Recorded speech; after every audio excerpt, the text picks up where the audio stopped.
The Spin-off Podcast Network. Raising capital or taking your business to the world? Investment Fix has everything you need to make it happen. This season, we're exploring the US market, the opportunities it offers, what it takes to grow a business there, and the best way to approach investors. The Investment Fix podcast. Tune in today. The Fold is brought to you by oOh!media, making brands unmissable and public spaces better across Aotearoa.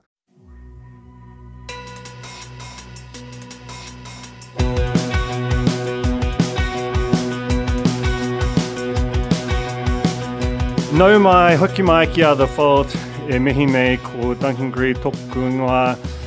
This is The Fold,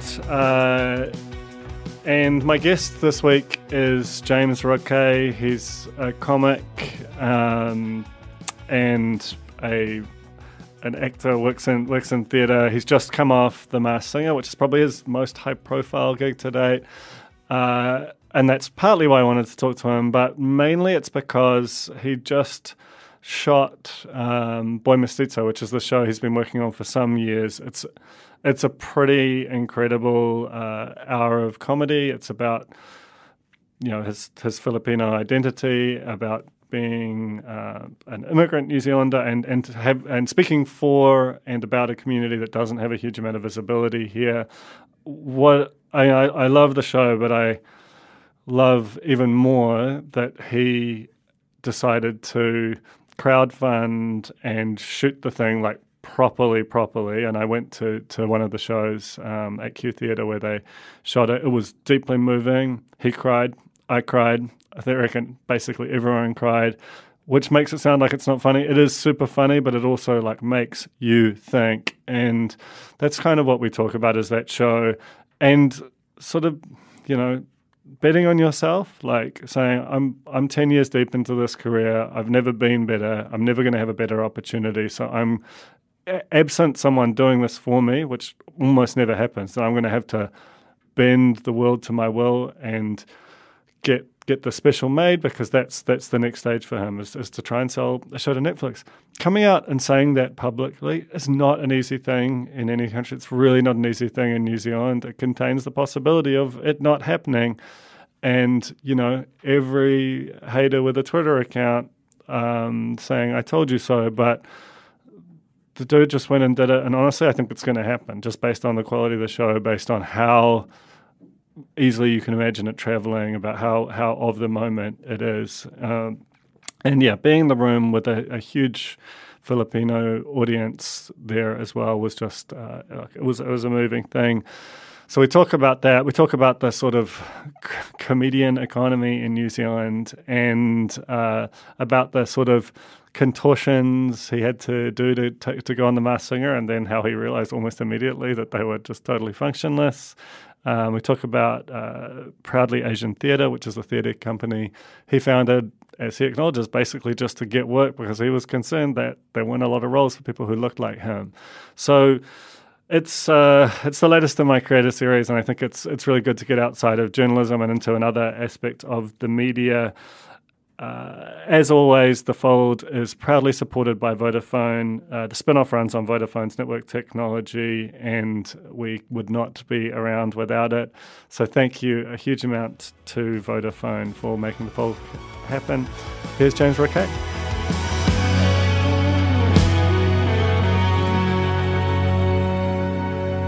Kia ora, James. Hey man, hey Duncan, how are you? I'm good, man. It's so good to have you here. I feel like last time I saw you, we maybe playing basketball. Probably, which yeah. We've done a bit. Yeah, a bit of pickup. I actually went to the pickup games that you usually run a couple of weeks ago, but you weren't there. I was like, oh, how come? That's almost never the case. I'm the very definition of a stalwart journeyman of my game. Oh, it's so good. Are you following the playoffs? Sorry, this is all just the chat now. It's just, Damn, we're going to defer it to I am, to but NBA. I'm like a total Damian Lillard stan, Oh, and I'm so I'm sorry. heartbroken, and I don't know if it'll ever be the same or okay again.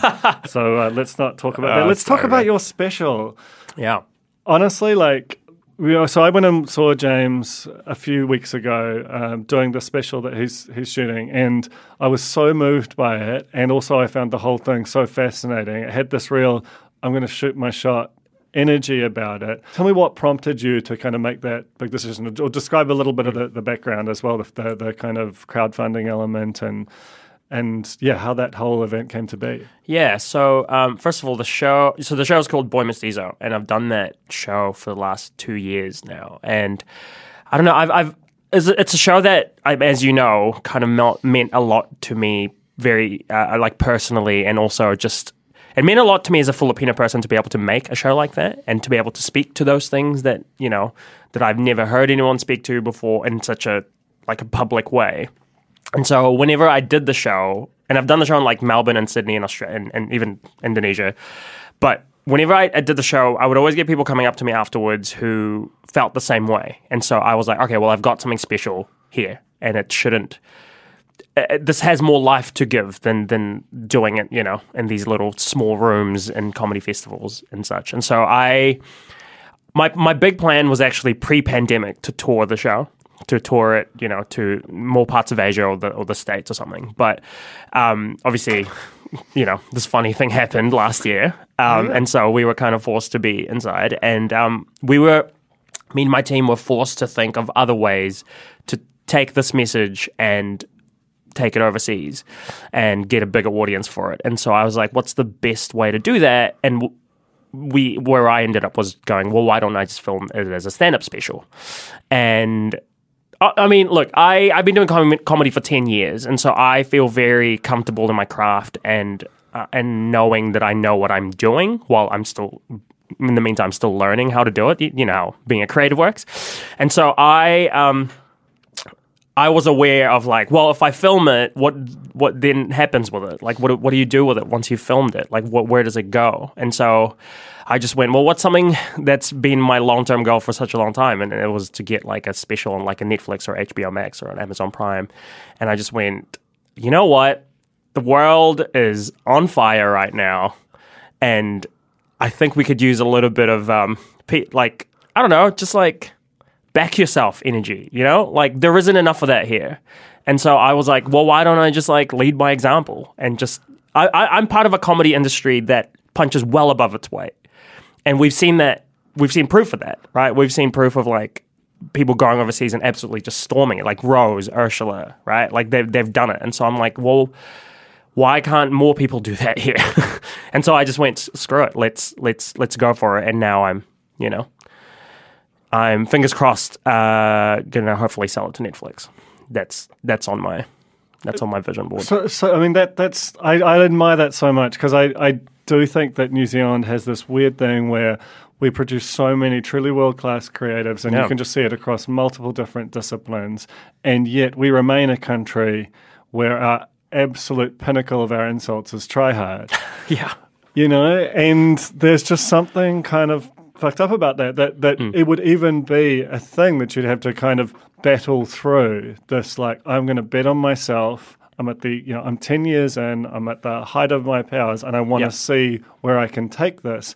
The fact that is abnormal when, in any kind of non-dysfunctional creative economy, it would be the most natural thing in the world. But it also makes me admire you so much for having done it. Just to kind of, because I do want to talk about the work itself, because it moved me so much, as I know it manifestly did you from the stage, even though it wasn't directly for me, and I found that interesting too. But talk about this, how do you take it from I've made this thing, I own this thing, which is relatively rare. Normally there's another kind of interlocutor there, to I'm going to sell it to Netflix. Like, what is that process like? Well, it's really hard to like try pitch something to, a giant like that, obviously, because like they're not just going to take any unsolicited submissions. Yeah, you can't just flick like an MP. No, you can't. Keen? But in a weird way, I think I managed to find a way to do it by having connections with comedians that I've worked with in the past. And so at the moment, I mean, touch wood, I don't want to jinx anything, but I just have I have a connect there through comics that I've worked with that have specials on. So Netflix. The conversation is live. Yeah, it's happening, but it's not, Who knows? Maybe saying it publicly on this platform will probably might have killed it. But that's a real New Zealander's answer. Absolutely. If you say it aloud, it will almost certainly immediately die. But I guess I'm just I don't know. I'm just trying to swim against, like you said, like that tall poppy thing of like, you know, think like all the negative self-talk that you have as a creative of like you're trying too hard. Like people think you're I don't know. People think you're better than that. You think you're better than them, and so I'm trying to swim against that actively. And I guess the only way to do that is to turn it up to 100. Yeah, and to go, you know what? Like, I know this culture exists, and I'm just gonna. I might have overcompensated, but maybe not. Maybe this is just where normal creatives should be sitting at. Like this idea of like believing in yourself and believing in your work and trusting your creative instincts. But I don't know. I kind of forgot what the question was. No, I just spend the time like gassing myself up. I'm like, I'm gonna do it, man. No, but you should. And I mean, and I think that the work itself has some very specific qualities that kind of lend itself to that ambition, I think. Well, that's the thing too, and I think that as much as I sit here and I'm like, it's about following your dreams and going for what you like, but I also really believe in the work itself. Like the work is the thing that's kind of guiding me and allowing me to feel comfortable in the idea that this is bigger than myself. And so it's allowing me to feel comfortable enough to push past the negative self-talk because I know that the work has the ability or the potential to speak to a bigger audience than it currently is speaking to. Totally. So I believe in that. You know? Yeah, you don't have to add those qualifiers. Like, I know. Yeah. We're just doing this kind of this therapy to cleanse ourselves from the New Zealand, that weight. I mean, one thing that struck me was I'd never seen you in anything like as big a room as that doing a solo show. That's like Q Theatre. That's a big room. What's capacity there? It was 450 for the Comedy Fest, and both shows sold out. First show sold out. Second show sold well, but we had to paper something. Look, I mean, I'm being full transparent here. I'm airing it all out. I love that. I mean, because but you could feel the energy, and you also. It certainly felt like there was a lot of a huge Filipino community in the room. Yeah. And that was that must have been a tremendously gratifying thing given the subject matter of the show. Do you want to actually just explain for the audience what Boy Mestizo is about and what it feels like to have that community, which is it's a huge and growing community in New Zealand, doesn't necessarily have as much visibility. You are part of that, and obviously that comes with a lot, and that's part of what the show is. So just to go through it. So the show itself follows my journey going back to the Philippines for the first time after living in New Zealand for 20 years, and it deals with the theme of. Like most shows about the diaspora of a certain country, it deals with identity and just like trying to understand what it means and what being a real Filipino, quote unquote, real Filipino means when you don't live there. And then obviously, going back to the Philippines, you learn the good and the bad about your culture and about yourself as well. The good being, we are like so family oriented, and I think that's beautiful and I think that's great and that's lovely. But then the bad being like, well, we still harbor all these colonial hangovers from the colonial period, when we were colonized by Spain and America later on, and how those things manifest themselves in modern day Filipino, culture.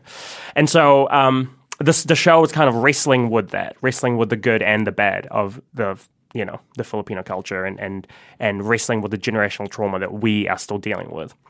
So that kind of is how it functions as a Filipino creative. But removed from that, I feel like, and I think this is why New Zealanders or like non-Filipino people still resonate with the show. The show actually allows you to understand generational trauma by removing the New Zealand context out of it. So like New Zealanders and Kiwis will watch the show, even if they didn't have an understanding of how colonial trauma works here, because they're seeing a story that's not a New Zealand story, they can then make the parallels themselves, and at the end, all I have to do is connect those dots and say, hey, this exists here too. And so that kind of allows it to have this universality that even if you're not Filipino, you would still understand. But yeah, so that's the kind of the show, which honestly, I know sounds not very funny. And trust me, it is a marketing nightmare to market a show about decolonization.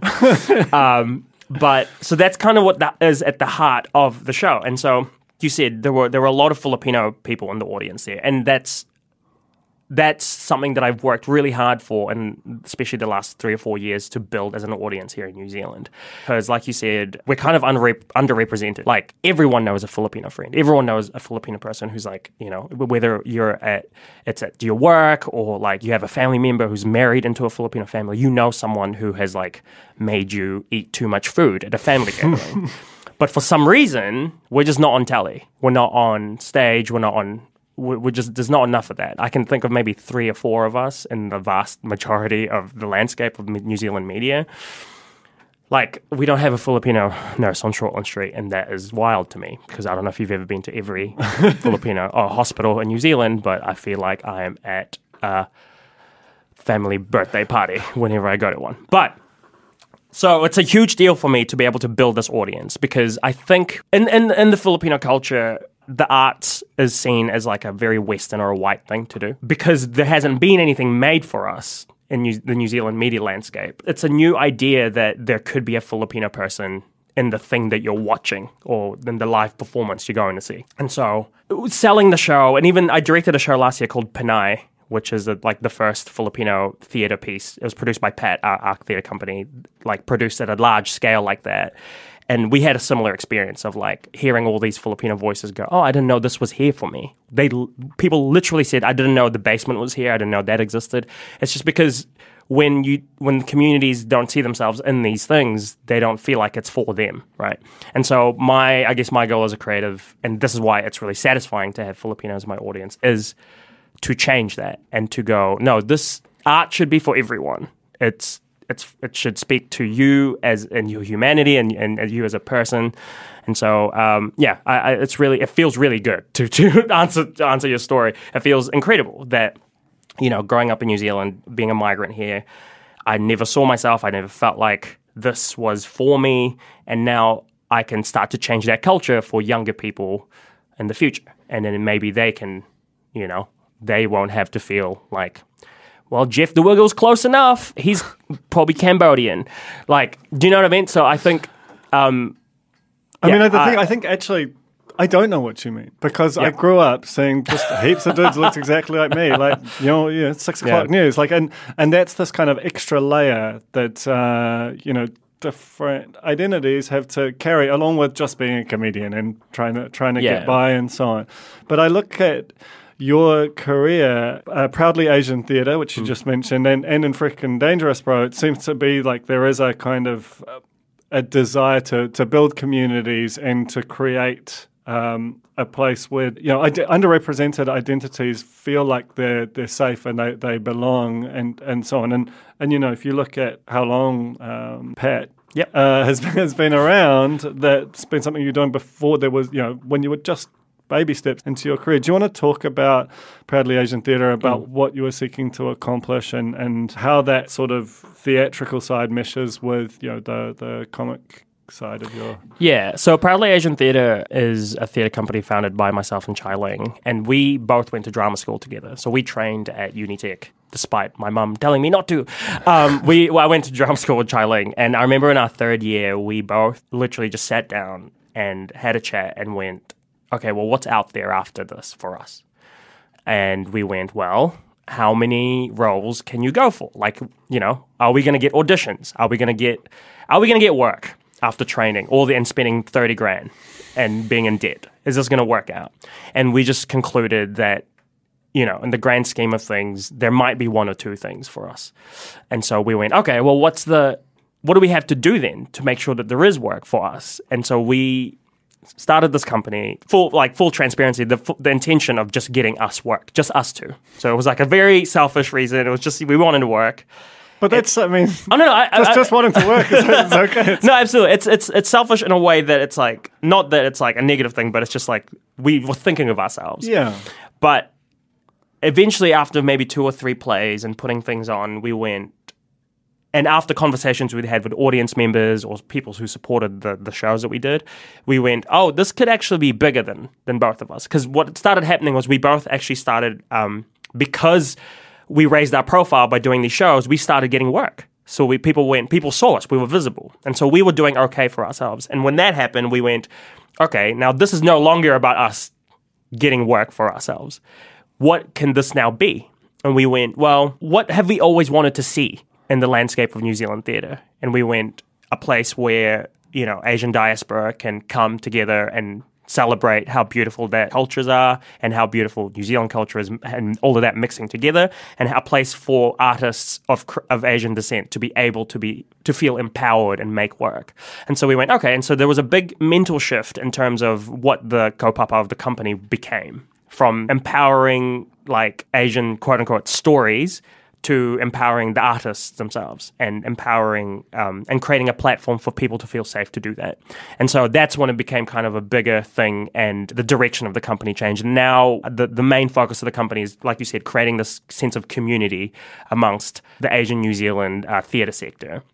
And as well, upskill Asian creatives and create a place where people can feel safe to take risks. If you've never written anything before, but you've always wanted to, come to a play reading, come to a fresh off the page. Like, that whole initiative is set up to empower those creatives who have always wanted to, but maybe felt it's like an unstable career decision, or, and so. And that's why I always celebrate the play that I directed, Panay, as a success story of Pat's story, because Panay was a play written by Marianne Infante, who had never written a play before, wrote the script for one of our play readings, then workshopped it after that, and from the workshops then started to develop it, and eventually we got it to stage, and we got it to main stage at Basement and did a sold-out season. And so she was the first person to go through the actual process and go all the way till the end and staging a full show. And there's heaps more coming up, but that was the first one where we really went, oh, this blueprint works. And now we can keep going and moving forward and changing the landscape of New Zealand theatre. That must be so validating. We'll just take a very quick break and then return with more from James. The Fold is brought to you by O Media, making brands unmissable and public spaces better across Aotearoa, with over 4,000 out-of-home advertising sites nationwide across both street furniture and retail centres. I'm super grateful to O Media for enabling us to make unmissable connections with Kiwis. Ready to rediscover the joys of cycling? With over 300 kilometres of cycle paths across Tāmaki Makaurau, jumping on your bike and going for a ride is such a fun way to discover the city from a different perspective. Cycling is getting more and more popular across Auckland, so now's a great time to join the hype and give cycling a go. Head to at.govt/cycling to find your nearest cycleway today. All right, and we're back with James Roque.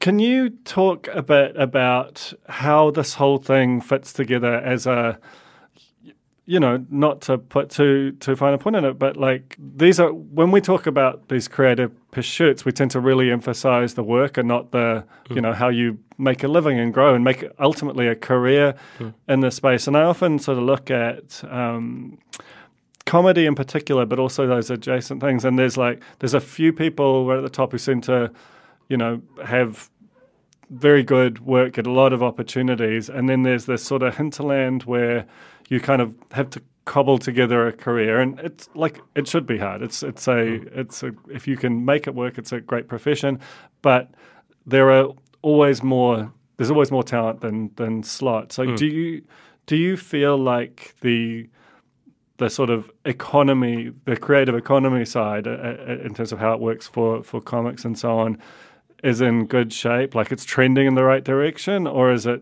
still harder than it needs to be? And what could change to make it better? Well, I think it's really from someone who has, like you said, and this is like, I don't really see this as a negative, but like the cobble together a career situation, I would classify myself as someone who had to do that, because and from the outside, it might not seem like it. Like, I think some comics might look at my career and go, what are you talking about? You're doing everything. You're on telly. You just did The Masked Singer. What are you talking about? Yeah. But all those things really only happened because I did things to increase my visibility in the industry. I started in the gigs where that didn't pay, and I just made sure that I was visible in that. But I think to answer your question, I think It is. I do think it is trending in the right direction, but that might just be coming from someone who is privileged and is working. And so, maybe there are people listening to this going, what are you talking about? Like, you haven't done an open mic, like an unpaid open mic in months. What do you... I do 3 of those a week. But I think for me, I look around in terms of comedy anyway, I look around at the comedy landscape and all the people that I see who are working hard and are talented and are putting the work in, are working, and they're whether it's paid stand-up work or paid writing work for television or paid work on theatre, on the stage, or in film.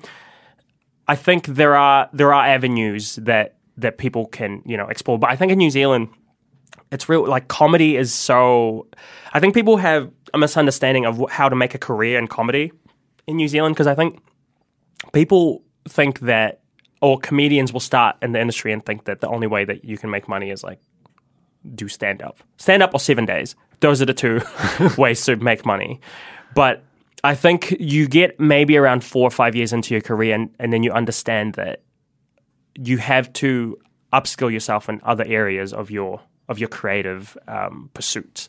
You have to hone your writing craft, and when you do that, there are avenues that you can then earn money in, and then from there you can maybe even further diversify your skill set, and So it is kind of like the writing thing's interesting, right? Yeah. Like, I want to get back to the other aspects, but I remember it blowing my mind to find out that people got paid per joke. Oh, yeah. For writing for 7 days. That these guys weren't just sitting around being funny. That they were given material, and it was like, how much of that goes on, and how much of a kind of just a sort of ticking over, like as a baseline, is that part of comedy? What do you mean, like in terms of like the kind of behind the scenes writing? Yeah, versus... like because I think that the public just have a perception that, hey, this person's being funny on screen. That's because they're funny, and it's like, well, yeah, but certainly the ones who are working the hardest don't have time to be that funny, and there's other... Well, I think there's, what's it called? In terms of making a comedy program, you want it to be the funniest version of the program that it can be, right? So, of course, I mean, it's a no-brainer. You would employ other people to make it even funnier than it could be without... Even if it presents as live. Yeah, I mean, look, I think in terms of writing gags for other comics on shows... There is that does exist, but I think if you are a good comedian, even if you get pitched a joke from someone else, you will find a way to make that joke your version of that joke. Like, I don't think it's like, if you get pitched like a spec joke that it makes you a lesser comic, or like, people watching should think that you're a lesser comic. I think that person should still have the autonomy to own that joke and give it their flavor. Do you know what I mean? Yeah, absolutely. And I don't think you're a lesser songwriter no. just because you sometimes sing other people's songs, right? Absolutely. And I think it's real weird because that is the first thing that people go to when they find out, oh, they have writers? Ugh, they must not be very good. It's like, no, they're there for a reason. yeah. They got there because they're funny. They're just making them even funnier. And so, and there's also, I mean, I say that, but there's other jobs where you can be a comic and you can write that isn't necessarily coming up with jokes. Like I do writing for Have You Been Paying Attention? And our version of writing the show isn't like writing punchlines, it's writing setups. So we have to look for news articles in the news in the week, and you're looking for potential to be funny for the panel to then come in and be funny for. Do you know what I mean? And yeah, so no, totally. But only a comic who knows how to do a setup punchline or like really well can come in, and if they have that skill set, they're able to just pluck the first bit out and go, oh, here's a setup. Now give me 8 punchlines when you're on the panel. So it's like, I guess what all that to say is that being a quote unquote writer, if you're a comedian, doesn't just mean that you're writing jokes. It also means you're kind of utilizing and exploiting your other skill sets that you developed as a comedian. And that could also just be like confidence or like instincts. Like, it doesn't have to be the skill set of writing a joke. You know what I mean? And so I think it's understanding that allows you to work in New Zealand. And also a combination of like that and someone just believing in you and backing you to feel like you can put your hand up and go, I'm actually very good at what I do. Can you hire me? I mean, and on that, like, one of the big, certainly as someone observing the comedy scene and looking at infrastructure that just gets people work, Jono and Ben seem to be a huge part of that. Yeah. irrespective of what you thought of the show, the number of people who came through, various roles on that show, on and off screen, and got to basically exist, like be the validation of, I can work here. And yet that's now gone and kind of scattered to the four winds to some extent. Has that left a hole, or has it kind of been filled by the likes of Have You Been Paying Attention and these various other sort of, shows that use comedy in different forms? Yeah, I feel like I was extremely privileged to be part of that team because, like you said, that was like a training ground. I feel like if you at any, it was like a comedy version of Short and Sweet in a way. It's 100%. Like just you make your bones by doing your time there. Yeah, it's like if you walked in that writers' room in 2016, 2017, it was a who's who of like all the comics that you know now, like and they're all like honing their craft and like I'll never forget that place taught me how to properly write a joke. Like, I'd always been funny and I'd always been able to, like, write stand-up and stuff. But to be able to sit down and, like, break down the funniest version of the sentence. Like, how can I shift these words around where things end up to get maximum laughs? That's where I learned that. And so I think that being gone has, like, definitely, like... It's left like... It breaks the pipe in a way. Yeah, like it's left a hole. I would say so, yeah. Because I think having, like, a mainstream primetime comedy show to work on and behind the scenes take risks and, some weeks they pay off, some weeks they don't. We saw the show. And I love it. And I love the show and I loved working there. But to have that place where you can take risks and actually, learn to make mistakes. And get up the next week and just do it all again, It was the best training ground we possibly could have. I do miss having a show like that. Like, I've always said that I feel like there should be room in New Zealand for like at least one... Conan is probably the best example of a show that I like comedically, but like a Conan O'Brien or like a Samantha Bee kind of talk show like that. Because, and I don't know, maybe the Tall Poppy is probably the thing that's stopping that, but I've always felt like that's like a hole that's in New Zealand. I know Mike King had a show like that in the day, and I know. Did you ever watch that? No, but I remember seeing it as a kid. Yeah, I remember seeing it as a kid, but I didn't really understand it, But now I'm like. America has like 8 of these things. We can't have one. And that's why I was really proud to be working on Jono and Ben because I felt like it was the closest thing we had at the time. Even the version when we first went to 7:30 and we had guests on a couch. I was like, I'm working on Letterman in New Zealand. Like, this is the closest we're gonna get. Like for now, But so it was like, it was a very huge privilege to work on that show. Yeah, and it does feel like there's been such an amazing thing because it felt like there were some people who had careers and happened to be comedians.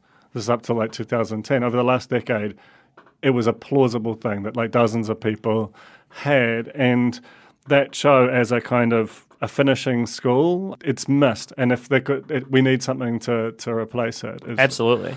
Is my theory of it. Another kind of 7:30 p.m. blockbuster that you've just come off that I watched every minute of because I it's a reality TV podcast was The Masked Singer. Yeah. That also felt like a breakthrough for you in terms of and like in terms of visibility, both for you personally and for that whole Filipino community that you just discussed, not having these opportunities. Like, tell me about making that very, very weird and silly and somehow super fun show. Yeah, so that show I remember getting that call for it, and I've heard of the show before. It's a like global format. It's a phenomenon. Every country has.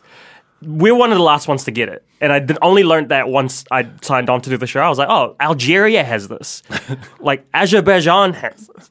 Anyway, I remember getting the call and being like, how do I feel about the show? Like, really? No. Well, I was excited because I was like, this is huge. First of all, I was excited. Because it feels like it would be such a, to get in front of that many people, just even when you're trying to sell tickets to your comedy show, whatever else you might want to do, that feels like it's a moment. Yeah, but I think for me, and this isn't like a snobby, I'm an artist, but it's more like I said to myself a couple years ago, I was like, any work that I do, I should be fulfilled. Like, I should, and I wanted to shift in my thinking from going, raising your profile for this XYZ and, growing an audience to why am I doing this work? Be more deliberate with it. Yeah, and trying to understand why I'm doing something.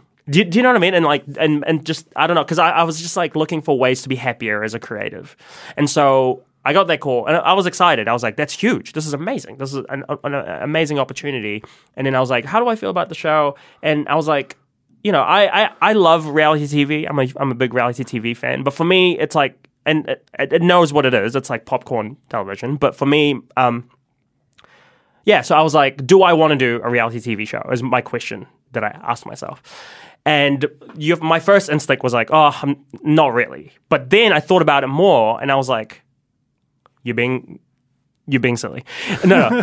I thought about it more, and I was like, actually, this is an opportunity for someone who looks like this to be in front of that many people in a national, a national scale. And I think, regardless of how I feel about reality shows, and don't get me wrong, I love the show, by the way. It's like as soon as I actually said yes, I went, why was I even thinking about this? This is a silly show and it's so fun and it's bonkers. No one's ever done it in New Zealand. Why wouldn't you want to be part of this? But the more that I went, this is another chance to fulfill my kaupapa as an artist, to increase visibility of not only Asian New Zealanders, but specifically Filipinos in New Zealand media. It was a no-brainer. And so, it was a huge honor to be a part of it. Like, it was a massive privilege, and I had a great time. I honestly got the sense that, A, that it was a great time, but B, that a bunch of the people involved would have had that similar kind of internal dialogue. When I saw Troy Kingi get revealed, that dude is all-time, artist. And yet, I imagine the conversation was so similar. I know that he's talked about doing it for, so that his kids could see him and get excited, which I totally buy. But there must also be some sense of, you look at the extent to which his career and his choices are very curated and considered. There is a negative way of framing that show where it might seem like it's an outlier, but there's also a kind of now hundreds of thousands of New Zealanders who could really stand to no Troy Kingi. No Troy Kingi. Absolutely. And I literally, that happened to my flatmate. My flatmate was like, oh, I'm going to go listen to his music. And now she's a fan. And it genuinely worked. And I think for me as well, I don't know, man, there's a pandemic going on. Is it not enough for something to just be fun? Do you know what I mean? Why can't that just be enough? That this is a fun thing. It's not harming anyone. We're all, you know what I mean? So but it's weird that we're both having to just No. But I guess it's just I don't know. I remember when the show came out, there was just and I wasn't surprised. I'm it's a very easy punching bag to riff on. But I feel like there should be room for silliness and play. It's weird, because comedy, all forms, feels like it has to make a grand statement about the way we are today all the time, irrespective of whether the person kind of really needs to be making it. Yeah. It means that sort of just silly, just I think that you should leave style. Is there a point to this, or is it just killing me, Well, it's just the thing too. It's you can look at my work on The Masked Singer as what's this guy like? This is all this guy does. It's no, well, if you actually bothered to look, I actually have a show about decolonization of the Philippines and of the Filipino diaspora. But I don't know, I feel like people... Can't be decolonizing full-time. No, and bro, it's honestly, a lot to carry. It's also so much to dredge up your trauma and talk about it, that and to make work out of your own trauma. And so, God forbid, that person also wants to do just a silly show where celebs are dressed as Pavlovas. And you look at people should be able to exist. It's not exclusive. It's not a binary. People contain multitudes. And Yeah. Lady Six, who we've tried to do a project with, which is honestly the thing that I most want to do. She's all-time talent as well. She had to make that choice. And also I was sitting next to just super starstruck, sitting next to Lady Six the whole time, by the way. I know I seem chill on television, but I was sweating. And also, you just did a show with Reece Darby, who's made a show, a phenomenal all-time success show with HBO. There's just no way you don't soak up things you can learn. Yeah. Also, Sharon's just one of the greatest people on earth. No. I think, honestly, it's a byproduct of taupopi. Yeah. The idea of why are you trying? How dare you try? How dare you try and actually work hard to build this costume? One person who made all the costumes. Shout outs, by the way. Unbelievable. We had the crushed all of pavlova in our the corner of our room for like 3 weeks. It was just every time I looked at it, this is unbelievable. It was dope. And of course, the first thing you read on the internet was like, why do these look like they're from Look Sharp? Are you kidding me? They do not Bro. look like they're from Look Sharp. Yeah, it's madness. But I think it's a byproduct of this negative self-talk we have as a nation collectively that, how dare you? Who do you think you are? I think you're trying and working hard to achieve what you want in life and change the world. Just be satisfied with some mediocrity. Could you not? Just shut up, man. Don't. It was seeing people like Rose, Reese, Taika, like Ursula Carlson was just like, I don't know. It's just inspiring seeing those guys, seeing those people do their thing, And so, I don't know. I guess if you're listening to this, like, just do it. Just do the thing. You just don't want to die wondering. And I know that's a privileged position because some people, yes, but even if you still have a job, do it at night. Do it when, I don't know. Maybe this will get me cancelled, but that's my stance, is do the thing, always. If you get cancelled for saying do the thing, we're all doomed. Hey, James, that was so great. Love the show. If you're touring it still, is that correct? I think the plan is to before sell the show, but in the meantime, still take it overseas. Once obviously COVID dies down a bit, then if you get the take it to other chance, places, whether on stage or hopefully soon on Netflix, see the show. It is magic. And thanks so much for coming on the show. Thanks, man. Thanks for having me. That was The Fold, brought to you by our partners at O Media, making brands unmissable and public spaces better across Aotearoa. Huge thanks to O Media for sponsoring this episode of The Fold and enabling us to make unmissable connections with Kiwis.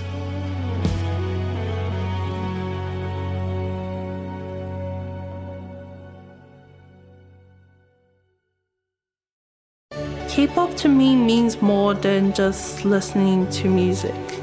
It's learning to be myself. The spin-off's new documentary, K-Pollies, follows 3 Pacific youth obsessed with K-pop. In a one-off documentary, see what they've found in Korean pop culture and how they bridge it with their own. When you start dressing, looking different, everyone side-eyes you. But in K-pop, they're just like, no, celebrate yourself. Watch K-Pollies today at thespinoff.co.nz/videos. Made with the support of New Zealand On Air. The Spin-Off Podcast Network.